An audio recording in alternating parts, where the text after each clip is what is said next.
really pleased to welcome Beth Stewart, who is the executive director of the Mishville, as its nickname is, since 2008. It's great to have you here. Thank you. Thanks so much for having me on. I appreciate it. I've been trying to get you on all summer, but you've been so busy with all different events here. It's like, okay, let's get you in before you're out of there, and we'll get to that in a moment here. But tell me about the imprint of the Michigan Philharmonic. How old is it? How many musicians now?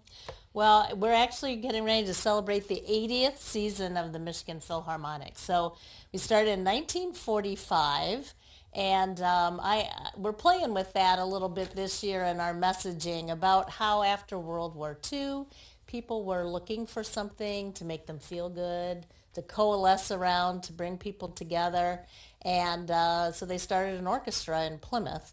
And at that time, it was still kind of a little town. So it's pretty amazing that after these 80 years, we have morphed into the Michigan Philharmonic.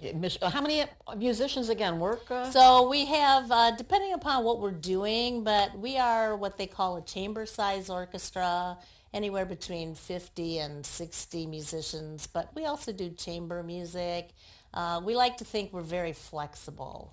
Well, and you also have a huge event coming up next month at the Edsel and Eleanor Ford House in Grosse Pointe, right? That's going to be your... Yep. Is that like the swan song of the season? Yeah, it is our end of our summer season, and that's a great place to hear music, people. Get your tickets. Get your tickets before they're gone. Because it's a beautiful historic home right there on Lake St. Clair. Oh, yeah. We play on the patio of the porch of the house, and people can sit on the lawn and watch the freighters go by, and it's quite delightful. That east side, it's a signature event on the east side. That's there. Right. Well, you also have some big news to share with us about yourself and the organization, so do tell. Well, yes, after 17 years, I am going to retire as the executive director.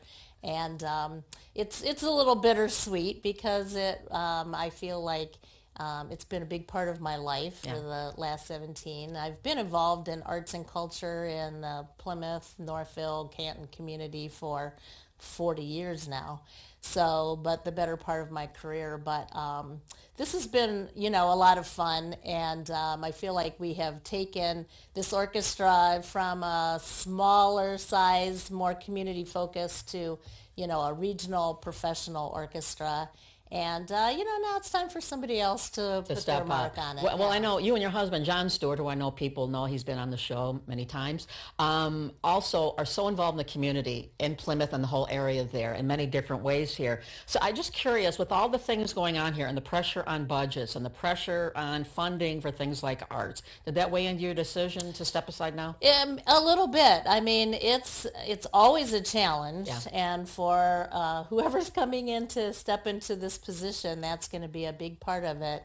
The challenge is that even though our organization wasn't as reliant on state and federal funding, as we're reading all the time, those things are tossed around up in the air, and we still don't have a state budget, so we don't know about state funding for the arts yet. And so we weren't as reliant, but anybody else who was are also now all going to be going to the same foundations and businesses for the same pots of money. And the uncertainty in the economy does play into people wanting to donate as well. Yeah. So the organizations that tell their message the best and showcase the importance of being a cultural anchor to making your community great, those are going to be the ones that How win. do you think, we're about to take a break here, but just real quickly, how do you think our region is doing at enveloping arts and culture and organizations like the Michigan Phil? Well, I feel like we do get a lot of support from people who say, because most people will tell you, this is important to me. Living in a place that addresses and supports and encourages arts and culture is important. Young families want that as places to move. And your history, art, and culture are the things that make your place a great place to live.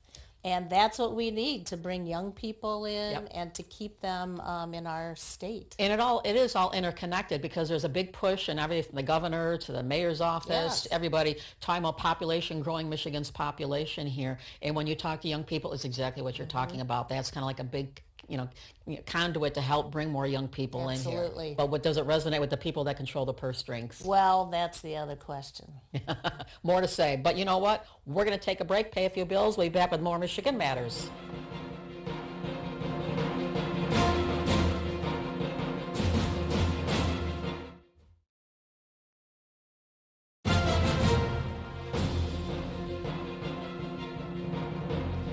Welcome back to Michigan Matters. We're talking with Beth Stewart of the Michigan Philharmonic, who is the executive director and will be until, I think, what's the transition day? September? In September for our opening concert of the 80th season. The 80th season. Well, one of the things, you've been on the show before and you and I have talked numerous times, your focus on young people and getting them engaged in arts and culture, and you have different organizations. Why is that so important? Well, and actually, when we brought Nan Washburn in 28 years ago now, she's the conductor. She's the conductor. And one of the important things for her was the outreach to young people. Yeah. And not only to build maybe musicians of the future, but obviously audiences of the future. And share music with kids at young ages is so important. Yeah. It's great for brain development, all of those things. So we have a real focus, which I'm very proud of, that our orchestra does. We have a youth orchestra program, has about 110 students in it. They're all across the region? From 13 different communities, so great outreach, especially for communities that don't maybe have high school orchestra. There still are a number of those like that, sadly.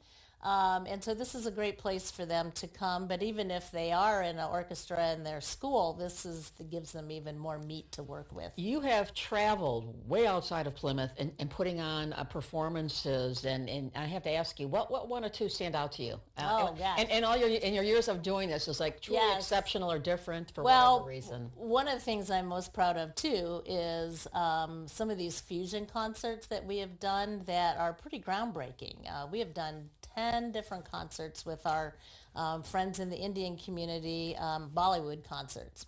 And that's the best thing ever, watching two completely different cultures come together, mesh their music, and make it work.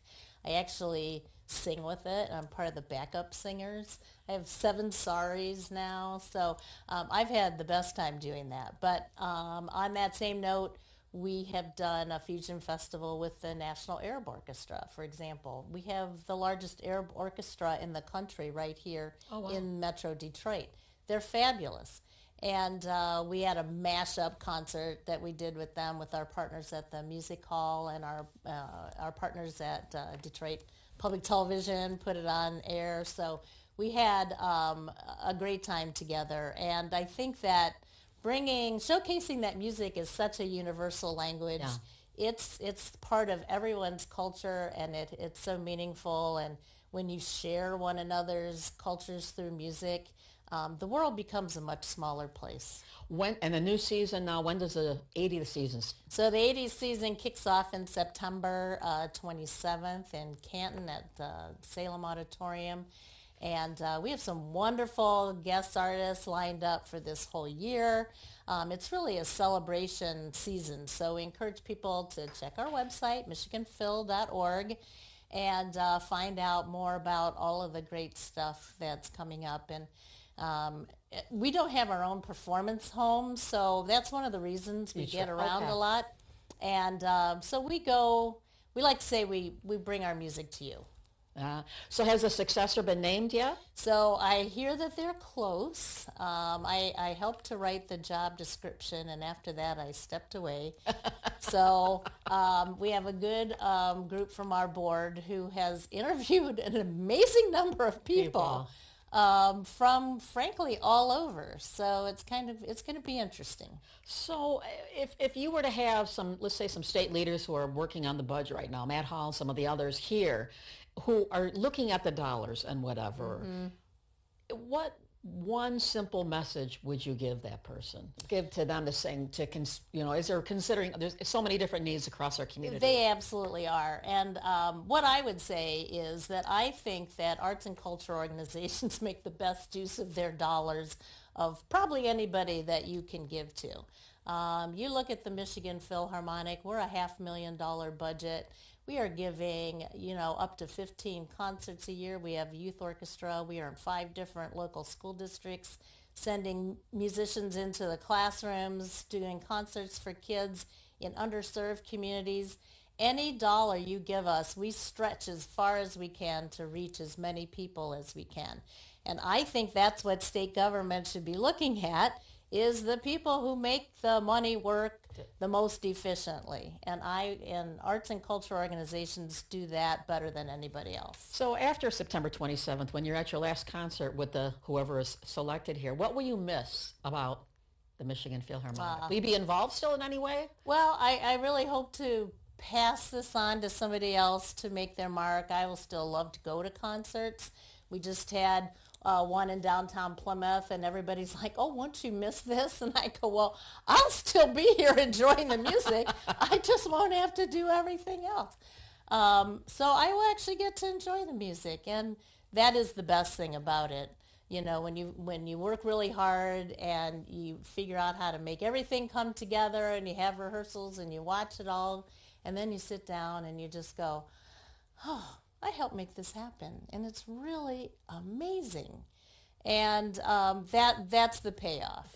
And I know you have, 4 grandchildren? I do. I see pictures of you and John with all the grandkids. Yes. Are they musically oriented? And, everybody seems to like to sing very loudly. So it's never dull when we're all together. So. Oh my gosh. Well, I know there's much more to say, but we are winding out of time here. But congratulations to you on a wonderful career. Look forward to seeing. And I know the concert, the Ed Soul and Eleanor Ford home, that'll be off the chart in a good way. Yes, it will. And it's called On Broadway. Tickets are available. Yes, tickets are available. Thanks again. Enjoy the rest of your day. We'll see you next Sunday for a little bit more Michigan Matters.